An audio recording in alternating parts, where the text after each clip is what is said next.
The deal that never happened. The space station was quiet. Too quiet. No voices, no sounds, only the slow hum of machines that hadn't been used in years. Lights flickered on and off in the long, empty hallways. Something felt wrong. Agent Myra stepped inside. She moved carefully, her boots making soft sounds on the metal floor. She held a sleek black gun in her hand. Her eyes scanned every shadow. "Where are you?" she whispered to herself. She was here for a secret deal, an alien weapon. Dangerous and rare. She was told to come alone. She followed the signal to a large room at the center of the station. A table was set, one chair on each side. The seller wasn't here yet. Or so she thought. "That's cute," said a voice behind her. "But the safety's still on." Myra spun around, gun raised. Standing in the doorway was a man. Tall, relaxed, and smiling, like he had all the time in the world, Drake. She knew his face. Famous smuggler.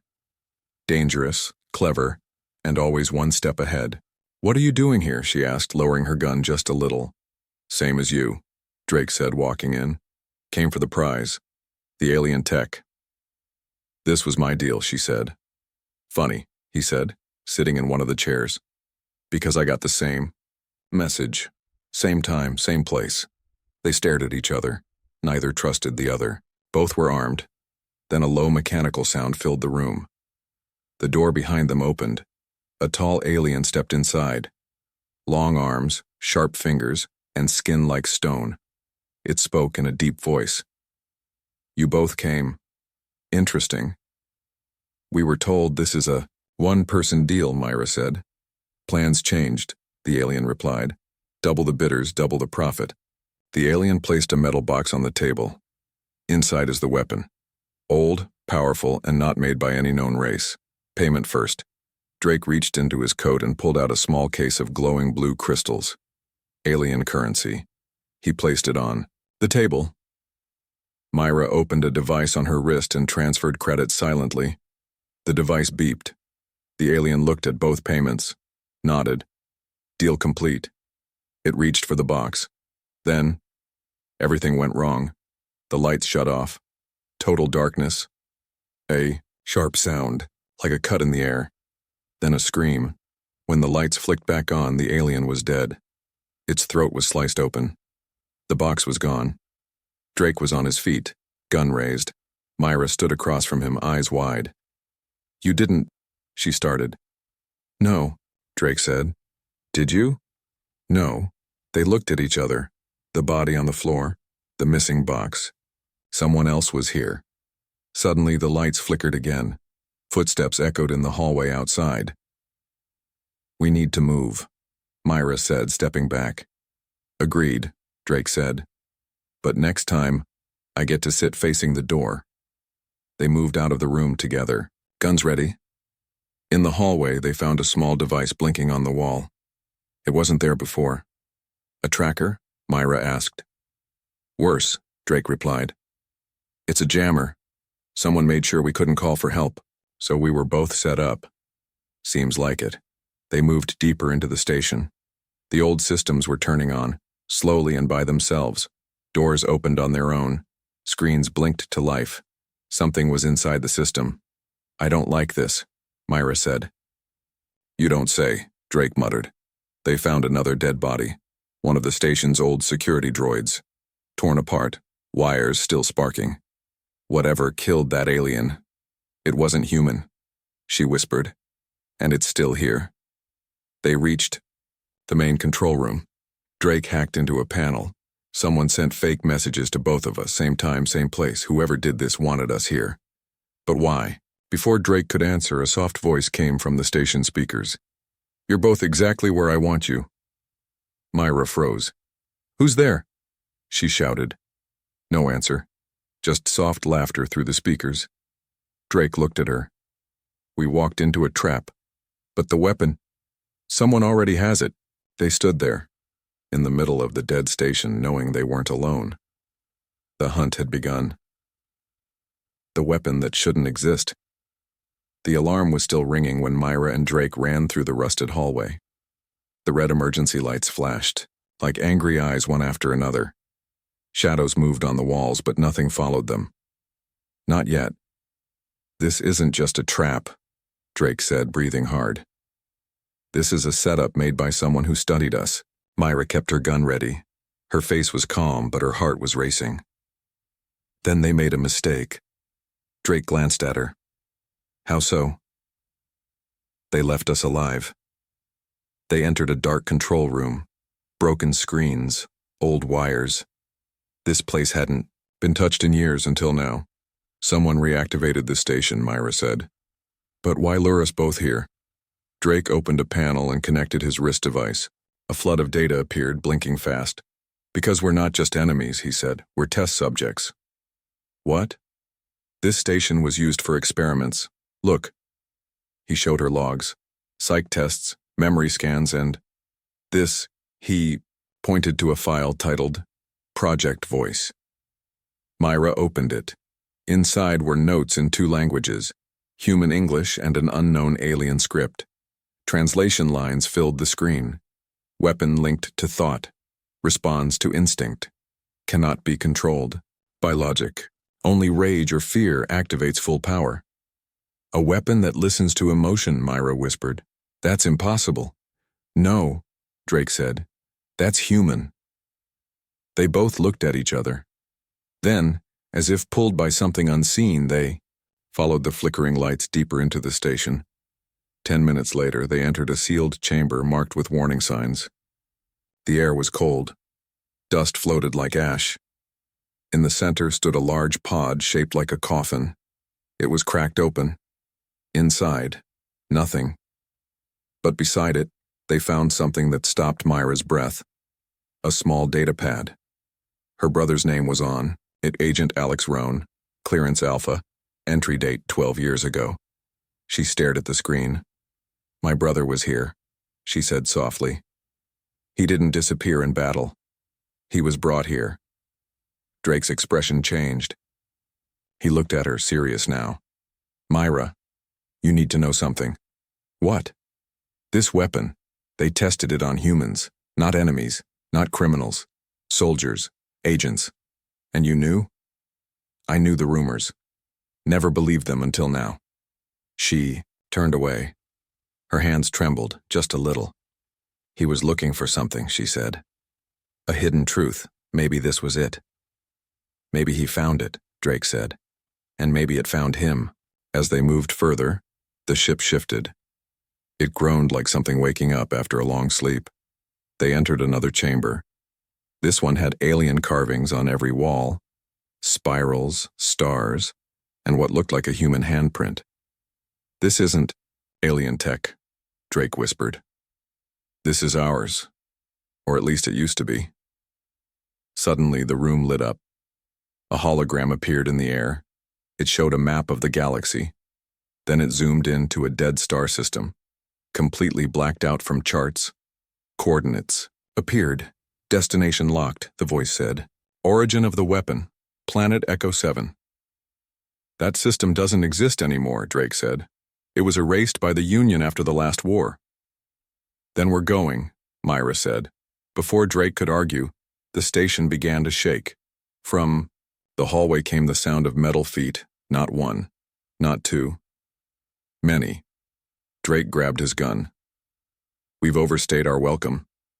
As they turned to run, the screen behind them blinked one last message. You are not ready to know what you are. They reached their ship, barely dodging the droids that chased them.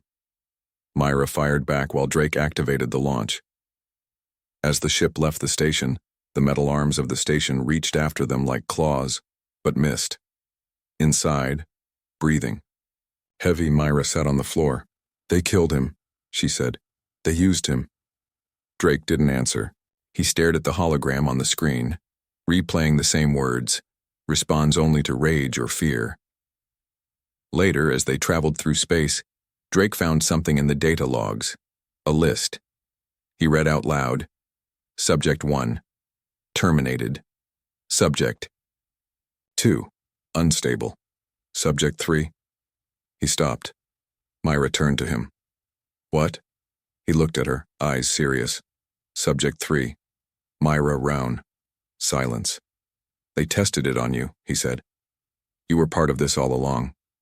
She didn't speak, just stared at the stars outside the window. Then I'll finish what they started, she said. I'll find Echo 7. I'll find my brother, and I'll burn everything they built. But far behind them, inside the dead station, a red eye lit up and something began to move in the shadows. Not a machine, not a man, something in between. The graveyard ship. The stars were gone. As the ship crossed into the Echo 7 system, it was like entering a dead world. No light, no signals, no warmth, just cold silence stretching across the black sky. You sure this is the right place? Drake asked, checking the controls. Myra didn't answer right away. She stood by the window staring at the void. Something pulled at her deep inside, like a forgotten memory waking up. It's where the map led us, she finally said. This is where the weapon was born. The ship drifted forward, its lights cutting through the darkness. Then, something massive appeared in front of them. Ship. No, a graveyard of ships. Hundreds of giant vessels floating like frozen ghosts in the dark. All dead. All human, but not from any war known in history. This isn't right, Drake whispered. These ships are too old. They shouldn't exist. They were erased, Myra said, just like the system. But why erase them? Before she could answer, the ship's scanners beeped. One signal. Faint. Human. They landed on the largest ship, a massive battlecruiser named the Obsidian Truth. Its hull was covered in strange markings, human letters mixed with alien script. Long vines of metal curled around it like the ship itself had grown old and twisted. Inside, the air was thin and dry. The lights flickered to life as they entered. The ship had been dead for decades, yet something still pulsed within its walls. Stay close, Myra said. Gun ready. I wasn't planning a walk, Drake replied. They walked past broken walls and shattered helmets. Signs of a battle, but there were no bodies, only ashes. They reached a command room sealed by a biometric lock. Strangely, the door opened when Myra touched it. Okay, Drake said slowly. That's not creepy at all. Inside was a control chair, floating, in the center of the room. The screens blinked on. A voice filled the air. Identity confirmed, Subject 3. Welcome back, Myra. She stepped back. Why does this ship know me? She asked. Because it's not just a ship, Drake said, eyes scanning the console. This place? It's a memory. On the screen, video logs began to play. Young soldiers, experiments, tests. A group of them injected with something glowing, blue. One of them, her brother Alex. They built the weapon into people, Drake whispered. This ship was a lab. The video changed. Alex sat in the chair, same room, same place. But his eyes were different. Empty, mechanical. He spoke to someone off screen. She'll come here. The memory will lead her. When she does, activate the seed. The log ended. Myra stared, frozen. He knew, she said. He planned this. Or he was being used, Drake said. Suddenly the ship shook. Something was docking. Company? Myra asked. Drake looked at the radar. No signals, but something's here. They rushed to the lower deck.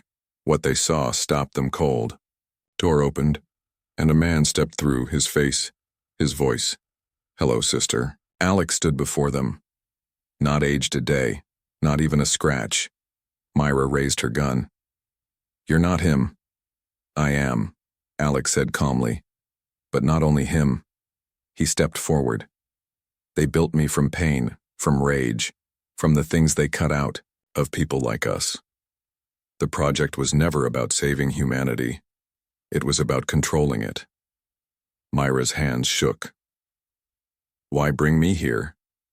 Because you're the last, Alex said.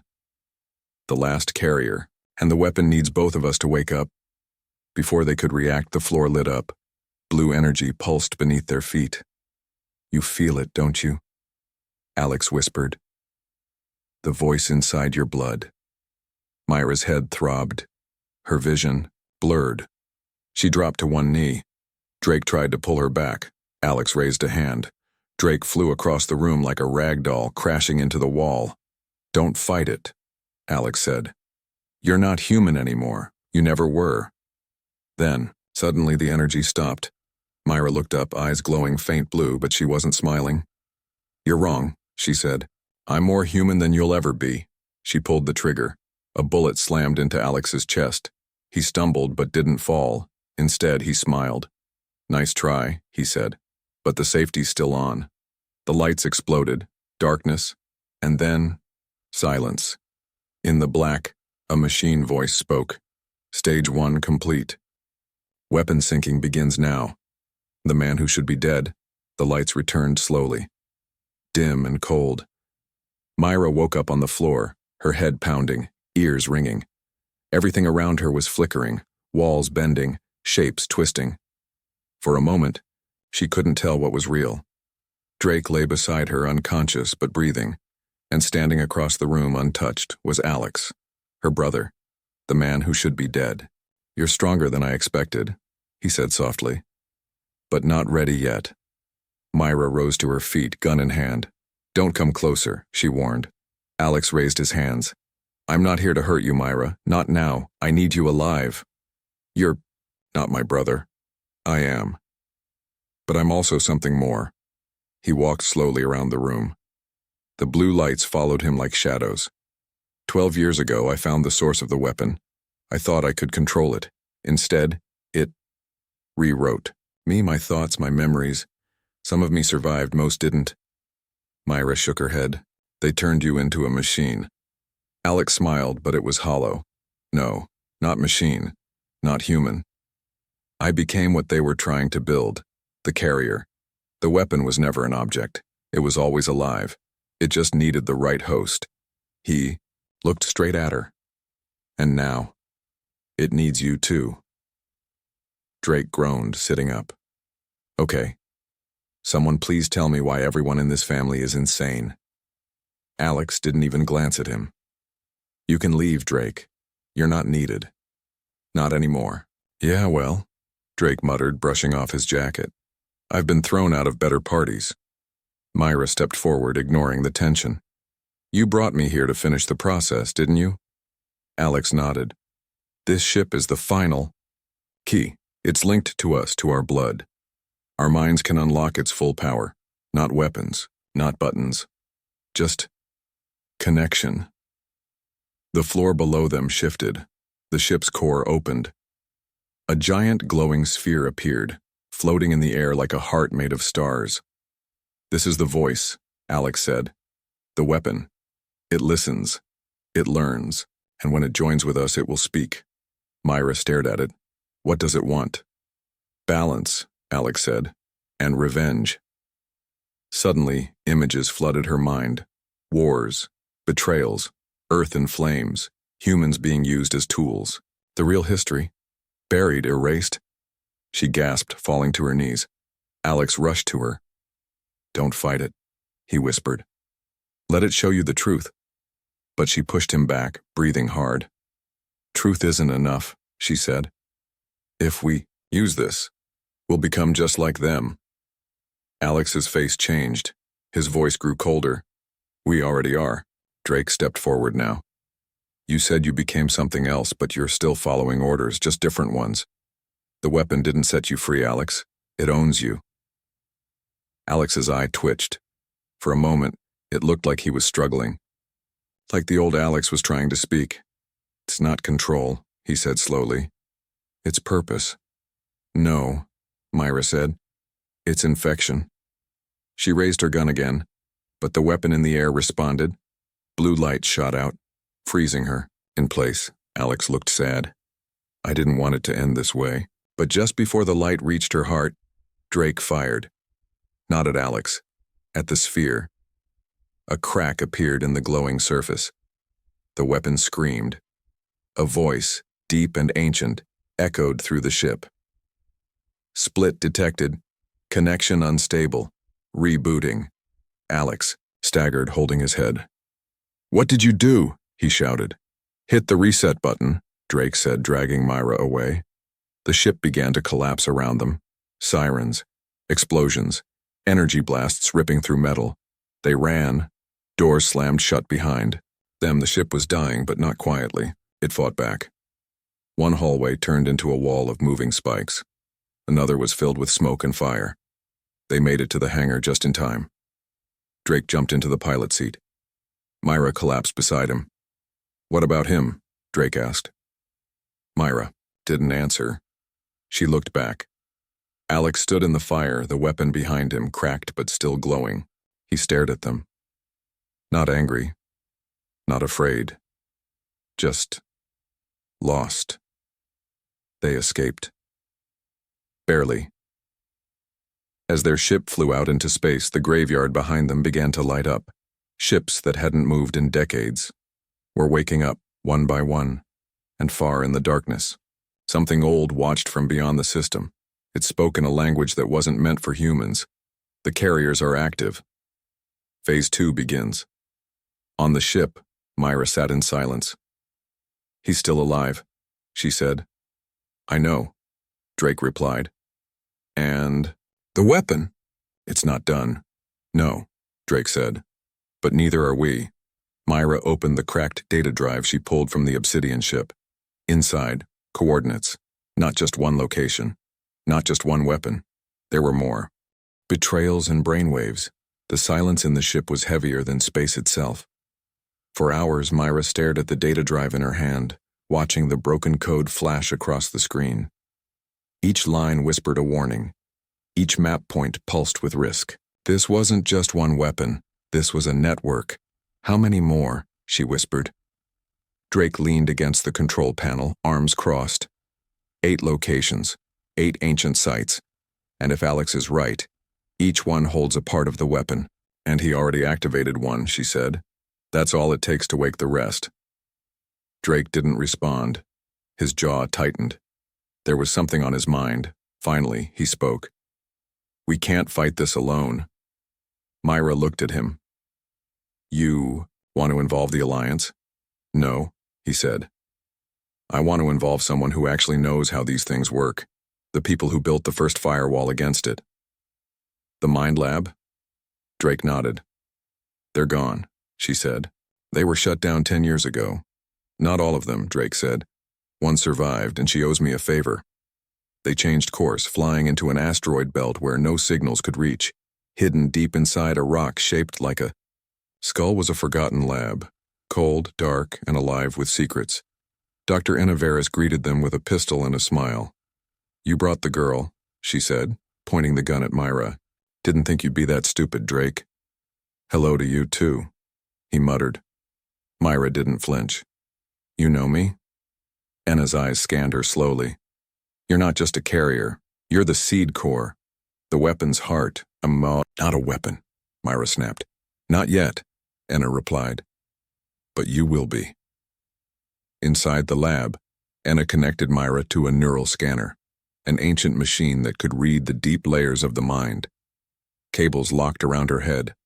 Lights dimmed. The scan began. "Relax," Enna said. "This won't kill you." "That's comforting," Myra replied, closing her eyes. Images flashed. Memories not her own. A child in a white room. Her brother beside her. Injections. Pain. Whispers in the dark. And a voice. Always the voice. "You are more than human. You are the future." The scan spiked. Alarms rang. Enna stepped back. "It's inside her. Deeper than we thought. Not just in the brain. It's in the subconscious layer. The voice is living inside her like code." "Can it be removed?" Drake asked. Enna shook her head. "No, but it can be rewritten. If we use a neural counterwave, we might delay the activation." "How long?" Myra asked. "Days. Maybe hours." Drake stood in the hallway later, staring into space. Enna walked up beside him. "You still think she can survive this?" Enna asked. "She has to," he said. Enna leaned closer. You know what the voice really wants, don't you? Not power, not war. It wants to merge. It's looking for the perfect host, someone who won't fight it, someone it can live through. And if that's her? Drake asked. Anna didn't answer. That night, Myra heard the voice again, but this time, it wasn't in her head. It was standing in the lab. Alex. He wasn't real. A projection. His body was light and data. You found the mind lab, he said. Good. Now the game begins. Leave, she said. You can't stop this, Alex replied. You think Anna's helping you? She's been working for the voice all along. The screen beside her blinked. Hidden code detected. Anna had placed something in the scan. A second AI. A watcher. Drake found Myra running through the lab, gun drawn. It's Anna, she said. She betrayed us. What? She placed a subroutine in my scan. It was meant to control me, like they did to Alex. Suddenly, the door slammed shut. Anna's voice came over the speakers. I didn't want it to end this way, she said. But you're too powerful, Myra. If we can't control the weapon, we become the weapon. Gas hissed into the air. Sleep gas. They held their breath and ran. Drake hacked the door while Myra rewired the oxygen lines. Together, they escaped. The trap. They found Anna in the main chamber uploading Myra's data to a hidden drive. Step away, Myra said, gun raised. Anna laughed. Don't you get it? This isn't about you anymore. It's about saving what's left of humanity, even if it means sacrificing one piece. Drake fired first. Anna collapsed, but the upload had already been sent. To where? They didn't know. They burned the lab, every file, every drive, every machine. But it was too late. The voice had spread. As they flew away, Myra sat alone, shaking. Drake joined her. You okay? He asked. No, she said. I don't know who to trust anymore. Drake placed a hand on her shoulder. Then trust yourself. She looked at him. What if the voice is already in control? He held her gaze. Then we fight it. Even if that means fighting you. She nodded slowly. Promise me something, she said. Anything. If I become like him, if the voice takes me, you end it.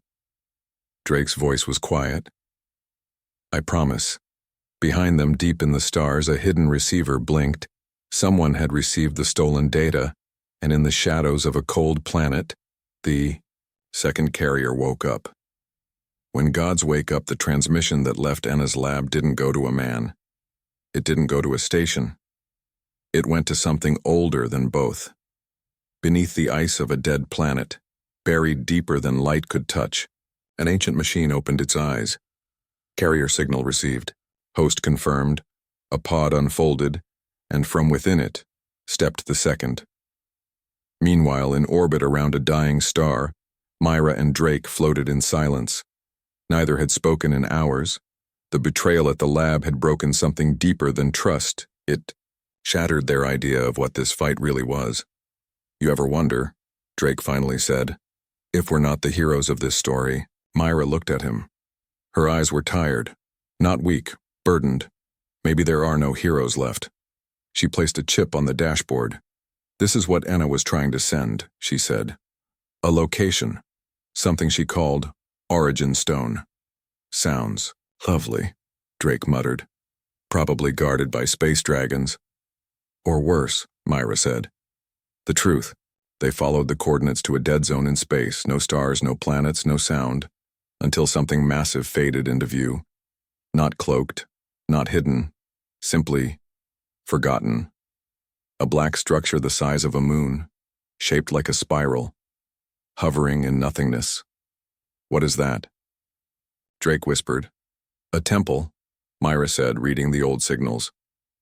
Built by something before humans ever existed. As they got closer, the structure responded. Doors opened. Lights came on. It welcomed them. Inside was a cathedral of machines. Walls, made of shifting code, floors of silver and stone. At the center, a throne. No one sat on it, but a recording waited, An alien figure appeared in light. Tall, faceless, draped in time. It spoke in perfect English. To those who awaken the weapon, understand, this power was never yours. It was made to control your kind, not serve it. Images filled the air, humans created in labs, not born, designed, shaped for emotion, for chaos, a race built as a test. We were experiments, Drake whispered. No, Myra said, barely breathing. We were cages. The alien voice continued. When humans began to evolve beyond their limits, we made the voice. It would grow with you, become one of you. And when the day came that you reached for the stars, and it would bring you back to your knees. Drake stared at the floor. And now we're trying to merge with it, he said. To use it. No, Myra said. We're trying to escape it. They activated a final sequence in the temple, a beacon meant to destroy the voice forever. But before the countdown began, something appeared behind them. Alex. Alive. But not alone. His body flickered with dark energy. His eyes were black. And beside him stood another, the second carrier. I told you, Alex said. You can't run from what you are. I'm not your puppet, Myra snapped. The second carrier smiled. She looked almost like Myra, like a mirror twisted by nightmares. You were never meant to fight it, the second said. You were meant to become it. Drake raised his gun. I've had enough of gods and their games. He fired. The second carrier caught the bullet in midair. Cute, she said. A wave of psychic energy exploded from her.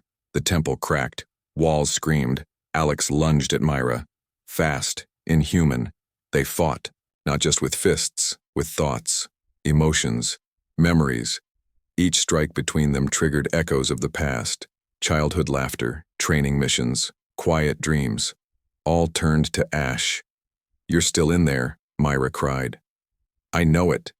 Alex paused, just for a second, and that second was enough. Drake triggered the beacon. The temple exploded, not outward, but inward. The space around them folded, time twisted, and for a moment all four of them stood in a place between realities where God spoke and stars bled. The voice appeared, not a person, a presence, massive, ancient, terrifyingly calm. You cannot kill what you are, it said. I'm not your weapon, Myra answered. And then she did the impossible. She let go. Of the fear, of the rage, of the voice.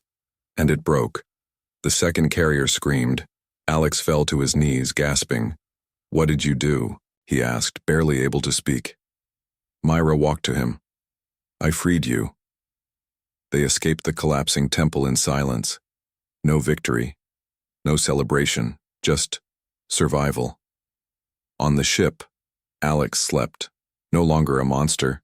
No longer a machine. Just a man, broken by too many lies. Drake looked at Myra. You okay? No, she said. He nodded. Me neither. But far away, in a system none of them knew existed, a final voice woke up. Not part of the original network. Not part of the voice. Something. Knew something angry, and it didn't want control. It wanted revenge. Humanity Fights Backspace had never been so quiet. After the fall of the temple, the galaxy held its breath. The voice had been silenced. The carriers had scattered. But something darker had taken notice.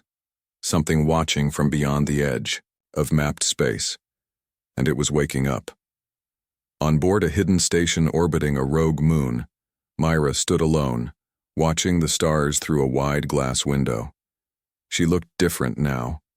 Her eyes were calm, focused. No longer hunted, no longer haunted. But inside her, the memory of the voice still lived. Cracked, broken, but not gone. Behind her, Alex rested in a stasis pod. Healing. Maybe forever. Drake entered the room, carrying a data chip. You're going to want to see this, he said. She took the chip and inserted it into the console. A hologram appeared, a fleet alien, massive, and moving fast. This isn't part of the voice, Drake said. They're from outside the galactic rim. and they're headed straight for Earth. Myra frowned. Why? Because they heard. The scream, the voice dying. It was like a signal, a final warning. He showed her the decoded message. Humans broke the chain. Activate retaliation protocol. Across the galaxy, human colonies had started disappearing. No distress signals. Just silence. Cities turned to dust. Orbital stations ripped apart. No survivors. No witnesses. Only symbols left behind. Ancient, curved lines burned into the ground. These weren't attacks. They were messages. You had your chance. Myra stood before the War Council of the Human Alliance. Leaders, admirals, generals, all watching her like she was a problem too big to solve. You're asking us to trust a former carrier? One admiral snapped. I'm not asking, Myra said. I'm telling you, if we don't fight back now, there won't be anything left to save. And what do you propose? She stepped forward and placed the cracked AI core of the voice on the table. We used their own system against them. Gasps filled the room. You want to activate the voice again? Someone asked. No, Myra replied. I want to reshape it. Make it ours. You mean, turn the cage into a weapon? No, she said, into a shield. A week later, the fleet arrived. Black ships, shaped like blades. They didn't send warnings. They didn't open talks. They opened fire. Earth's defenses fell in hours. Orbital cannons were torn apart. Cities burned, and then from deep space a single word echoed across every human frequency. Kneel. But humanity didn't kneel, because by then the new signal had already launched. From a command ship above Mars, Myra stood before a console pulsing with blue light. This was the voice, rebuilt, not a god, not a jailer, a guardian. You ready? Drake asked behind her. Not really, she replied, then smiled. But that's never stopped us before. She activated the system. Around the galaxy, old ships began to wake. Forgotten AI cores came online, and in the minds of every human, who once carried even a piece of the weapon, the fire returned, not to control them, but to protect them. This wasn't mind control. It was mind connection, a human network. Built by choice, fueled by will. And when the enemy ships came down, they were met by a force they didn't expect. The final battle wasn't pretty. Cities became war zones, skies burned red. But humanity didn't just survive. We adapted. We fought. We broke rules. We bent physics. We used the parts of ourselves they feared the most: chaos, emotion, hope. And in the end, as the enemy mothership fell, torn apart from the inside by its own stolen code, the truth rang out across every channel. You tried to chain us. You tried to break us. But you forgot one thing. We fight back. After the war, Myra stood once more where it all began, aboard a silent station, watching the stars. Alex was gone. His body never found after the final strike. Maybe he'd saved them. Maybe he became part of the shield. Drake leaned against the wall beside her. So, he said, what now? Myra didn't answer at first. Then she turned to him, eyes burning bright. We rebuild, we remember.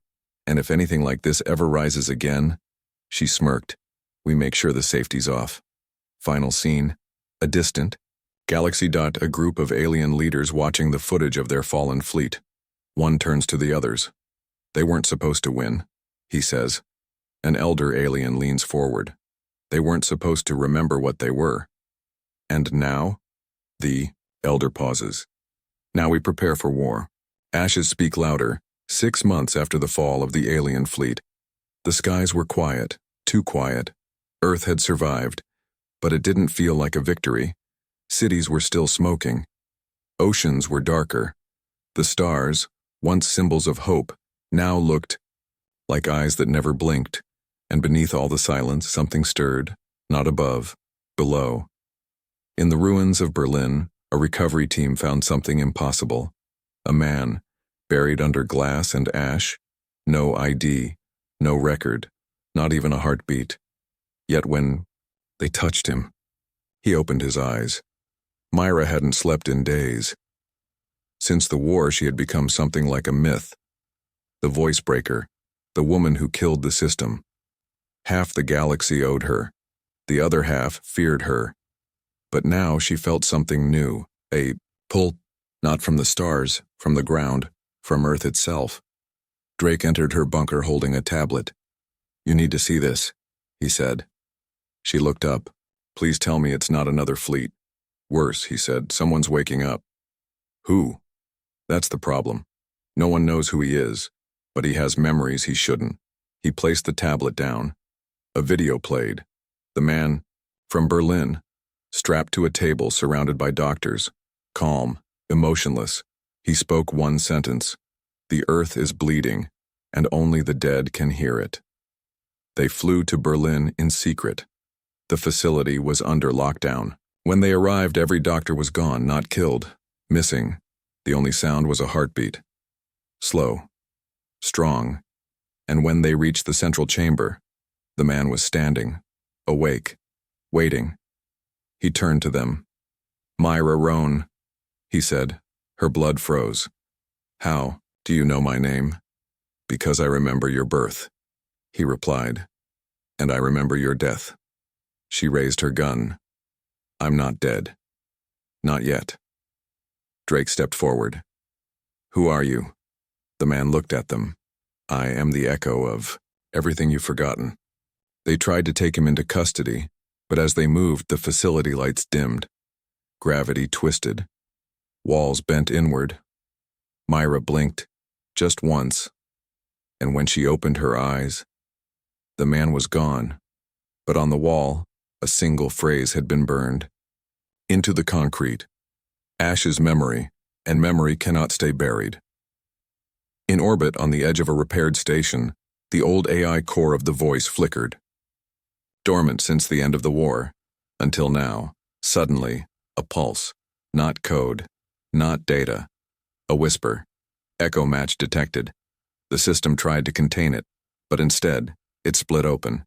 The screen filled with ancient language, not alien, not human, something older, and one word translated: returning. Drake stared at the message later, pacing. "We missed something," he said. "Something under the Earth, under the cities. Maybe under our evolution." Myra nodded slowly. "The voice wasn't the first system." "No," Drake said. "It was a lock. On something worse." They looked at the burned message again. "Ash is memory. Memory cannot stay buried." "Maybe we didn't win the war," Myra whispered. "Maybe we unlocked it." That night in her quarters, Myra dreamed for the first time in months. But it wasn't a dream. She stood on a burned planet. Not Earth. Not any place she knew. A world of dust and fire. Statues broken. Skies bleeding. And standing in front of her was herself, older, scarred, and smiling. "You're late," her future self said. "What is this?" "This is the price of forgetting," the other Myra replied. Then the ground split open and hands rose from the dirt, thousands of them, clawing for the light. She woke up gasping. Her hand was bleeding. On her palm was the same phrase. Again, "Ash is memory." And far below the surface of Earth, something ancient opened its eyes for the first time in 50,000 years. Not a machine, not a god, something that should have stayed dead. Phase 3. Echo Bloom initiated.